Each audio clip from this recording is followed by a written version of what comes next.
Yox, muş gedirəm anamla icazə alım ki, görüm 50 qəpik yağım, yoxsa gedim təzədən başqa mağazadan. Gedir şimdi uşaqlar. Açmamızın yarısıdır. Yəni 300 ASMR deyir. Dərə baxın.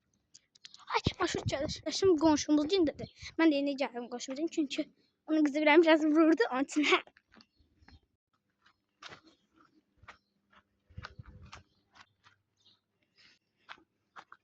Uşaqlar videomuz bura qədər. Kanalıma abunə olmayı, like etməyi, yorumları unutmayın. Sizi sevirəm. Öpdüm.